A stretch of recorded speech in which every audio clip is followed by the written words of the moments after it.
Alright, what's good everyone? In this video, I'm going to be doing a camera comparison between Nothing Phone 1 and Nothing Phone 2. Basically, how I'm going to be doing it, I'm going to be showing you photos and videos taken by each phone side by side, and then you can go through them, stop and pause to analyze detail. You can even zoom in on your phone on YouTube and gather your thoughts. And then after showing you the photos, I will chime in, share my thoughts and opinions, and then we'll do the same thing with videos. And then I will share my closing thoughts at the end of the video. And before we get into the actual comparison, let me know in the comments below which phone do you think will perform the best in this camera comparison, and then edit your comment afterwards and share which one you think actually did better. So yeah, let's get into it.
I gotta say, Nothing Phone 1 is a capable camera. You know, a lot of people made fun of it and said that it's pretty bad, but this phone is a decent camera. And when you compare it to Phone 2 definitely has the edge in terms of detail and dynamic range. When you zoom further into the images, you can see that Phone 2 definitely has more detail and dynamic range. When you look at the skylines in the beach pictures where the sun is very bright in the sky, Phone 2 definitely handles it better with dynamic range and still has enough detail in the shadows for some of the images. But in some of the Phone 1 images, you can see more detail in the background when you zoom into the trees. Phone 1 retained more details, whereas Phone 2 kind of made it look like a green mush of just colors and shades and stuff like that. Overall, Phone 2 has a more detailed camera when it comes to photography. I actually prefer the color science of Phone 1. I feel like the images look more true to life.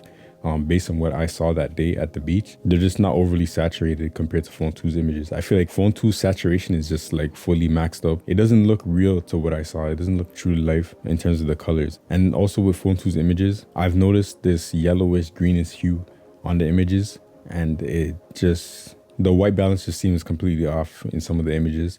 Some of them it's fine, but overall I prefer the way that Phone 1 handles the color science and the white balance.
And then looking at video, as you can see, phone 1 definitely has a superior stabilization, and it doesn't really sacrifice too much. Like, it does crop the image a little bit, but I feel like the quality is still comparable to what you get in phone 2, so it's not that bad. And if I'm trying to record video and use something where like there's motion and I'm walking with the camera, I would probably choose phone 1 over phone 2 just because of the built-in stabilization being pretty good, and the quality, like I said, is not that much worse than phone 2. The only thing I don't like about phone 1's video quality is the fact that the exposure and the white balance adjust too frequently. So when you're moving the camera around and even just, slowly moving forward or something like that, you will notice like shifts in exposure. You can see that in the skyline or in the sky in the background, and it's a little bit distracting. But honestly, if you just tap and hold to lock the exposure or use a camera app like Open Camera, you can lock that and that is not an issue for you. Phone 2 handles that a lot better than phone 1, so I give it credit there. And like I said, it's an overall more crisp and nicer looking image, slightly more saturated, but the stabilization almost destroys the video quality. Like, it just looks so weird. And then you cannot turn off stabilization. You cannot turn it on. Like, as far as I know, the optical stabilization for phone 2 is just always active.